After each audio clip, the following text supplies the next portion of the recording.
Crypto में तो शुरुआत से एक बेहतर टेक्नोलॉजी काम करती है, लेकिन अब तक उसको पर्याप्त रूप से अपनाया नहीं गया। अब विकास की अगली लहर ऐसी आएगी जिसमें सरकारें सत्तावार तरीके से ब्लॉकचेन का सम्मान करते हुए प्रजा को, देश के सभी नागरिकों को बेहतरीन सेवाएं प्रदान करेगी। देखना, एक ऐसी नई पेमेंट सिस्टम जो दुनिया में बड़ा बदलाव ला सकती है। एक नया पैसों का सिस्टम बन रहा है जो इंटरनेशनल लेवल पर स्विफ्ट या वीज़ा जैसी पुरानी सिस्टम से ज़्यादा फास्ट और अच्छा होगा। इसमें कोई बॉस नहीं होगा, पैसे भेजने में कोई देरी नहीं होगी, लोग अपने पैसे को कहीं भी किसी भी देश में झट से ट्रांसफर कर सकेंगे बिना कोई नियम तोड़े। मतलब इस सिस्टम से सरकारों को एंट्री मनी लॉन्ड्रिंग का सिर दर्द नहीं रहेगा, क्योंकि सरकारें भी वही ब्लॉकचेन सिस्टम का उपयोग करना शुरू करेगी जिसमें सबकी आईडी और पहचान सुरक्षित होगी। अभी हाल ही में भारत से एक बड़ी खबर देखने को मिली। भारत भी अब ब्लॉकचेन पर क्रिप्टोग्राफी से बने हुए स्टेबल कॉइन की बात करने लगा है। भारत के माननीय फाइनेंस मिनिस्टर जी का कहना है कि स्टेबल कॉइन जैसे मुद्रा के नए स्वरूप पैसों के लेन देन के प्रवाह में बदलाव ला रहे हैं। उन्होंने इस बात पर भी जोर दिया कि सभी देशों के सामने दो विकल्प हैं, या तो वे नई करेंसी सिस्टम को अपनाएं या फिर क्रिप्टो को बहिष्कृत करने का जोखिम उठाएं। वित्त मंत्री जी ने जोर देकर कहा कि कोई भी देश ऐसे फाइनेंस सिस्टम में हो रहे बदलावों से, इन वैश्विक वित्तीय परिवर्तनों से खुद को अलग नहीं कर सकता। उन्होंने आग्रह किया कि प्रत्येक देश को ऐसे विकसित हो रहे डिजिटल करेंसी सिस्टम में सक्रिय रूप से शामिल होना चाहिए। मित्रों, इसका मतलब है भारत भी अब रुपये के क्रिप्टो करेंसी स्वरूप जैसे अपने स्टेबल कॉइन में दिलचस्पी दिखा रहा है। भविष्य में भारत का डिजिटल रुपया किसी न किसी ब्लॉकचेन पर स्टेबल कॉइन के स्वरूप में देखने को मिल सकता है। ये एक अच्छा संकेत है। वीडियो पाई के बारे में है, इसलिए अब पाई की बात करते हैं। दोस्तों, अगर आप पाई नेटवर्क से जुड़े हैं तो आपको पता होगा कि पाई नेटवर्क की मीटिंग अभी थोड़े ही दिन पहले साइन प्रोटोकॉल वालों के साथ हुई थी। ये साइन प्रोटोकॉल वाले ऐसा क्या खास बना रहे हैं जिससे पाई नेटवर्क के फाउंडर्स उनकी तरफ आकर्षित हुए? क्या पाई की तकनीक का साइन वालों की तकनीक के साथ मेल मिलाप होगा? ये तो जानेंगे ही, साथ में जानेंगे कौन से देशों में साइन प्रोटोकॉल वालों का पायलट टेस्टिंग हो रहा है और सरकारें क्यों इंटरेस्ट दिखा रही है। इधर आप भी मेटा मित्र के वीडियोज़ में इंटरेस्ट दिखा रहे हैं, इसलिए सबसे पहले आपका सुस्वागतम। मित्रों, इंटरनेट का आश्चर्यजनक उपहार ब्लॉकचेन तकनीक है। ब्लॉकचेन तकनीक से पृथ्वी पर सभी साम्राज्यों के इंटरनेशनल क्रॉस बॉर्डर पेमेंट्स की स्पीड में 80% तक की बढ़ोतरी हो जाएगी। सरकारें जानती है कि ब्लॉकचेन एक डिजिटल लेजर है जहां सब कुछ ट्रांसपेरेंट, सिक्योर और फास्ट होता है। लेकिन प्रॉब्लम यह है कि नॉर्मल ब्लॉकचेन में सरकारों को अपना कंट्रोल छोड़ना पड़ता है, प्राइवेसी लीक हो सकती है और कायदे कानून, नीति नियम व रेगुलेशंस फॉलो नहीं होते। तो इस प्रॉब्लम का सॉल्यूशन जो है वो साइन फ्रेमवर्क वालों ने बनाया है, जिसे साइन स्टेक कहते हैं। इसकी मदद से अब सरकारें क्रिप्टो, डिजिटल एसेट और ब्लॉकचेन का उपयोग कर सकती है। ट्रांसपेरेंसी, सिक्योरिटी और एफिशिएंसी जैसे ब्लॉकचेन के फायदे उठा सकती है और साथ में अपना पूरा कंट्रोल भी रख सकती है। साइन का ऑन चेन आइडेंटिटी सिस्टम लोगों को पासपोर्ट या नेशनल आईडी जैसे असली दस्तावेजों से सुरक्षित केवाईसी करने देता है। एक बार वेरीफाई हो जाने के बाद आप इस ब्लॉकचेन का एक ऑन चेन वॉलेट बना सकते हैं जो इनकी एक सॉवरेन ब्लॉकचेन के स्टेबल कॉइन अकाउंट से जुड़ा होता है। इसमें आप डिजिटल पेमेंट, सरकारी सेवाओं और फाइनेंशियल लेन देन सब कुछ एक जगह पर कर सकते हैं। इसकी मदद से सरकारें ज़्यादा लोगों तक फाइनेंशियल सिस्टम को पहुंचा सकती है। आपको एक भरोसेमंद डिजिटल अकाउंट प्रदान करके इससे पैसों का फ्रॉड कम करवा सकती है। साइन का पूरा नाम है sovereign infrastructure for global Nations. इसको साइन फाउंडेशन वालों ने बनाया है। इसका वाइट पेपर अभी 23 सितंबर 2025 को रिवाइज हुआ है। आइए इसे आसान भाषा में और मज़ेदार तरीके से समझते हैं। ज़्यादा कोई टेक्निकल डिटेल नहीं, परंतु मेन पॉइंट्स ही कहेंगे। इनका मुख्य उद्देश्य क्या है, साइन वालों का मेन गोल क्या है। जैसा कि वाइट पेपर में लिखा है, सरकारें ब्लॉकचेन का उपयोग करें, अपना कंट्रोल भी रखें, लेकिन ब्लॉकचेन की सिक्योरिटी के साथ सरकारें ब्लॉकचेन पर अपने अपने रूल्स बनाएं जिनको उनके लोग फॉलो करें। पुराने गवर्नमेंट सिस्टम को इस नई ब्लॉकचेन से कनेक्ट करें। देश के नागरिकों को वेलफेयर, सब्सिडी जैसे बेनिफिट्स आसानी से डिस्ट्रीब्यूट करें। ट्रांसपेरेंसी और प्राइवेसी का बैलेंस रखें। पासपोर्ट, वीज़ा, आधार कार्ड जैसे नेशनल डॉक्यूमेंट्स को ब्लॉकचेन पर डिजिटल आईडी का स्वरूप देकर पेपर वर्क को खत्म करें और इंटरनेशनल लेवल पर ऐसी वेरीफाइड आईडी का उपयोग शुरू करें ताकि लोगों को पासपोर्ट लेकर घूमने की ज़रूरत न रहे। और लास्ट में एक यूनिफाइड डिजिटल मॉनेटरी सिस्टम अपनाने की तरफ बढ़े जहां दुनिया की सभी सरकारें एक दूसरे के साथ कनेक्ट हो। अब ये इतना बड़ा गोल 3 चीज़ों पर आधार रखता है। ये स्टेक 3 लेयर्स पर बनाना है। पहला है सॉवरेन ब्लॉकचेन इंफ्रास्ट्रक्चर, मतलब सरकार की अपनी ब्लॉकचेन। दूसरा है on chain attestation system, sign protocol, जो कि डिजिटल आईडी और डिजिटल प्रमाण देने के लिए है। और तीसरा है डिजिटल एसेट इंजन, यानी टोकन टेबल, जो कि क्रिप्टो को डिस्ट्रीब्यूट करने के लिए है। ये टोकन टेबल मस्त चीज़ है जिसको इस वीडियो में आगे जानेंगे। पहली चीज़ जो सॉवरेन ब्लॉकचेन इंफ्रास्ट्रक्चर है, यानी सरकार की अपनी ब्लॉकचेन कैसी होगी, तो इस पर यह पेपर कहता है कि ब्लॉकचेन बनाने के सरकारों को 2 ऑप्शन मिलते हैं।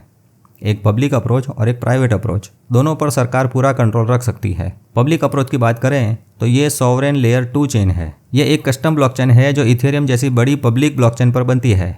चूँकि इथेरियम में EVM इथेरियम वर्चुअल मशीन और उसकी मैच्योर इकोसिस्टम है, इसलिए सॉवरेन लेयर 2 चेन बनाना संभव है और कॉम्पेटिबल भी है। पाई नेटवर्क कॉम्पेटिबल है कि नहीं उसकी बात आगे करेंगे। तो ऐसी सॉवरेन लेयर 2 चेन वो चीज़ है जिस पर सरकार अपने पैरामीटर्स चेंज कर सकती है, जैसे कि कौन कौन ट्रांजैक्शन कर सकता है, ट्रांजैक्शन फ़ीस या गैस फीस कितना रखना है, सरकारी अफसरों के लिए गैस फीस रखना है या नहीं रखना है, वैलिडेटर्स को कंट्रोल कैसे करना है, वगैरह वगैरह। ये डिजिटल रुपये जैसे कि स्टेबल कॉइन और CBDC करेंसी के लिए उपयोगी है। इसके यूज़ केसेस बहुत अच्छे हैं। ज़मीन के लिए लैंड टाइटल्स, प्रॉपर्टी का रजिस्ट्रेशन, चुनाव के वोटिंग सिस्टम, बिना बैंकों के पेमेंट सिस्टम तो है ही, उपरांत ग्लोबल ट्रेड के लिए ब्रिज भी है, जहां लोकल एसेट ग्लोबल क्रिप्टो से ट्रेड हो सकते हैं। मतलब सभी देश के स्टेबल कॉइन का किसी भी बड़े क्रिप्टो कॉइन के बदले में कन्वर्जन या स्वैपिंग हो सकता है। मित्रों, यहाँ पर एक उदाहरण देते हैं जिसके बारे में आपको पता है। वो ये है कि कुछ वर्षों पहले जो चुनाव होते थे उसमें पेपर का उपयोग होता था और अब वोटिंग मशीन पर बटन दबाकर वोट दिया जाता है। भविष्य में इंटरनेट की ब्लॉकचेन पर पूरा वोटिंग सिस्टम आ जाएगा। उम्मीद है आप समझ रहे हैं। चलिए अब गवर्नमेंट के प्राइवेट अप्रोच की बात करते हैं। हाइपरलेजर फैब्रिक CBDC मतलब एक तरीके का प्राइवेट ब्लॉकचेन। ये प्राइवेसी के लिए है जहां फाइनेंस ट्रांजैक्शन छिपे हुए रहते हैं, पब्लिक इसको देख नहीं सकती। इस ब्लॉकचेन के ट्रांजैक्शन को सेंट्रल बैंक कंट्रोल करता है। 2 तरह के टोकन्स या करेंसी होती है, होलसेल CBDC और रिटेल CBDC। जिसके बारे में डिटेल में जानना है तो मेटा मित्र चैनल पर यह वीडियो एक बार जरूर देखें। होलसेल CBDC जो है वो 2 बैंकों के बीच बड़े ट्रांसफ़र के लिए है और रिटेल CBDC जो है वो नॉर्मल लोगों के लिए पेमेंट सिस्टम में काम में आती है। अब साइन प्रोटोकॉल वालों का तीसरा बड़ा टारगेट है वो है ब्रिजिंग इंफ्रास्ट्रक्चर, मतलब दोनों ब्लॉकचेन को कनेक्ट करने का ब्रिज, जहां पर CBDC को स्टेबल कॉइन में कन्वर्ट कर सकते हैं। CBDC जो गवर्नमेंट की प्राइवेट ब्लॉकचेन पर बनेगी उसको स्टेबल कॉइन में जो पब्लिक ब्लॉकचेन पर बनेगा उसमें कन्वर्ट कर सकेंगे, लेकिन वो सब सेंट्रल बैंक कंट्रोल करेगा। कैसे करेंगे वो सब गवर्नमेंट सोचेगी। हाँ भाई, अब इसकी अमलवारी की बात करें तो यहाँ सरकारें तय कर सकती है कि कौन सा अभिगम अपनाना है और उसके लिए कौन से फीचर का उपयोग करना है। दोनों तरीके से भी कर सकते हैं, जैसे सोशल बेनिफिट्स के लिए पब्लिक ब्लॉकचेन का तरीका और बैंकिंग सिस्टम के लिए प्राइवेट ब्लॉकचेन का तरीका अपनाया जा सकता है। उम्मीद है यहाँ तक समझ में आया होगा। अब चौथे सेक्शन की तरफ बढ़ते हैं। सेक्शन 4 में साइन प्रोटोकॉल के ऑन चेन अटेस्टेंट सिस्टम की बात की है। ऑन चेन अटेस्टेशन सिस्टम मतलब डिजिटल प्रूफ वाला सिस्टम। ये एक सिस्टम है जहां सरकारें डिजिटल प्रूफ क्रिएट कर सकती है और वेरीफाई भी कर सकती है, जैसे कि हमारा ID प्रूफ, स्कूल कॉलेजों के सर्टिफिकेट्स वगैरह वगैरह। जैसे कि आप जानते हैं Aadhaar card, PAN card, driving licence वगैरह डॉक्यूमेंट्स को सरकारों द्वारा इश्यू किया जाता है, जिसे सब मानते हैं। तो ऐसे trusted issuer digital proof issue करते हैं जो ऑन चेन स्टोर होता है, मतलब ब्लॉकचेन पर आधार कार्ड आ जाएगा। प्राइवेसी के लिए ZKP जीरो नॉलेज प्रूफ का उपयोग होता है, मतलब प्रूफ दो वो भी बिना पर्सनल डेटा को लीक किए। जैसे कि आगे कहा, सिर्फ उम्र बतानी है तो पूरी डेट ऑफ बर्थ बताने की जरूरत नहीं रहेगी। वीडियो पॉज करके शांति से ये यूज़ केस पढ़ सकते हैं, जिसमें गवर्नमेंट द्वारा दिए गए सभी ID कार्ड्स, सर्टिफिकेट्स, जमीन और मकान के दस्तावेज, कार की RC book, licence, passport, visa सब कुछ ब्लॉकचेन पर आ सकता है। इससे 2 देशों की सरकारें अपने नागरिकों का डेटा लीक किए बिना ही इंटरनेशनल कोऑपरेशन में एक दूसरे की मदद कर सकती है। अब आते हैं 5वें सेक्शन पर। साइंस टेक वालों के वाइट पेपर में यहाँ 5वें सेक्शन में एक मस्त टूल के बारे में लिखा है, वो है टोकन टेबल। जी हाँ, टोकन टेबल इनकी एक प्रोडक्ट है। टोकन टेबल जो है वो एक एसेट डिस्ट्रीब्यूशन टूल है। ये एक हाई स्पीड सिस्टम है जहाँ सरकारें सब्सिडी और पेंशन वगैरह जैसी डिजिटल एसेट को डिस्ट्रीब्यूट कर सकती है। सरकारें अब टोकन इश्यूअर की तरह काम करेगी। जैसे कि क्रिप्टो प्रोजेक्ट्स एयरड्रॉप देते हैं, वैसे ही सरकारें पेंशन या सब्सिडी देगी। मुख्य फीचर है बैच प्रोसेसिंग, जिससे एक साथ लाखों लोगों को डिजिटल रुपया CBDC भेज सकती है। हर महीने की गई निर्धारित तारीख को शेड्यूल पेमेंट्स हो सकता है।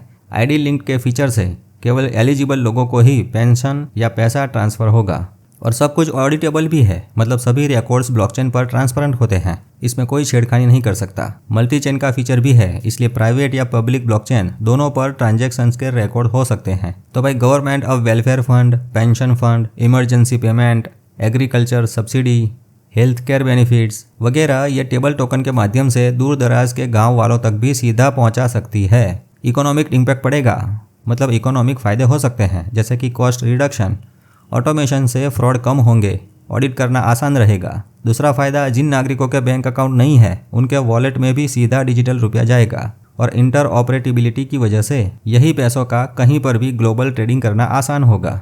अब वाइट पेपर में लास्ट में उन्होंने लिखा है कि ये नया ब्लॉकचेन सिस्टम जो है वो पुराने सिस्टम से कनेक्ट हो सकेगा। छोटे शहरों में पायलट टेस्टिंग से शुरू करके पूरे देश में फुल रोल आउट कर सकते हैं। एक पूरा गवर्नेंस फ्रेमवर्क है। इस प्रकार ये साइंस टेक जो है वो सरकारों को बिना सॉवरेनी खोए ब्लॉकचेन यूज़ करने का रास्ता देता है। तो कुल मिलाकर ये पेपर कहता है कि ब्लॉकचेन के उपयोग से सरकारें ज़्यादा कार्यक्षम और समृद्ध बन सकती है। सरकारें अपनी सभी सिस्टम भविष्य में इंटरनेट के ब्लॉकचेन पर ले जाएगी, देखना। तो टोकन टेबल जो क्रिप्टो में सुपर हिट है वो अब सरकारों के साथ मिलकर रियल लाइफ प्रॉब्लम्स सॉल्व करेगा। अब कौन से कंट्रीज टाई अप में है या यूज़ करने की सोच रहे हैं वो जानते हैं। अरब अमीरात, यूनाइटेड अरब अमीरात में साइन वालों का प्रोडक्ट लाइव है। डिजिटल आईडी और क्रेडेंशियल वेरिफिकेशन के लिए यूज़ हो रहा है। थाईलैंड देश में गवर्नमेंट सर्विसेज में इंटीग्रेटेड है। अफ्रीका के सियरा लियोनी में वहाँ रेसिडेंसी प्रोग्राम में यूज़ हो रहा है, जैसे डिजिटल आईडी और वेरिफिकेशन करवाना वगैरह। बारबाडोस सिंगापुर में पायलट टेस्टिंग चल रहा है। हांगकांग और बाकी 20 से ज़्यादा देशों में इन लोगों का एक्टिव एक्सपांशन का प्लान है। बहुत ही जल्द फैलेगा। लेकिन हाँ, अमेरिका, चाइना, रशिया जैसे कोई बड़े देश या उनकी तरफ से कोई बड़ा अनाउंसमेंट नहीं आया। फिर भी कह सकते हैं कि छोटे देशों के साथ इस प्रोजेक्ट की रियल पार्टनरशिप है। इस प्रोजेक्ट ने ये कोई हाइप नहीं बनाया है। आइए अब जानते हैं क्या पाई नेटवर्क में ये साइन वालों का कनेक्शन पॉसिबल है या नहीं। इसका जवाब है अभी पॉसिबल नहीं है, क्योंकि इसकी 3 वजह है। पहली है लेयर 1 वर्सेस लेयर 2 का क्लैश। पाई नेटवर्क अपने आप में एक खुद लेयर 1 ब्लॉकचेन है और साइन वालों के सॉवरेन लेयर 2 को इथेरियम जैसी किसी मजबूत लेयर 1 ब्लॉकचेन पर चलाना पड़ता है। पाई अभी तक उस लेवल का स्केलिंग इकोसिस्टम नहीं दे पाया है जो साइन के लिए ज़रूरी है। दूसरी वजह है टेक्निकल कॉम्पेटिबिलिटी नहीं है। साइन वालों का सॉवरेन लेयर 2 जो है वो EVM कॉम्पेटिबल है और हाइपरलेजर फैब्रिक जैसे टूल्स का यूज़ करता है। जिस प्रकार इथेरियम का EVM है, यानी इथेरियम वर्चुअल मशीन नाम का सॉल्यूशन है, उसी प्रकार से पाई नेटवर्क वालों का PVM पाई वर्चुअल मशीन नाम का लेयर 2 सॉल्यूशन अभी नहीं आया। हो सकता है वो डेवलपमेंट स्टेज में हो और पूरी तरह से इंटीग्रेट नहीं, जिसका अभी हमको पता नहीं। लेकिन डॉक्टर निकोलस और साइन वालों की मीटिंग हुई है तो ये टेक्निकल बातें भी हुई होंगी, ये तो पक्का है। तो पाई का वर्चुअल मशीन PVM जो है वो EVM से इंस्पायर्ड है। लेकिन अभी तक ये साबित नहीं हुआ कि ये साइन वालों के जो कस्टम रिक्वायरमेंट्स हैं, जैसे privacy channels, zero knowledge proofs, उसको ये सपोर्ट करेगा कि नहीं।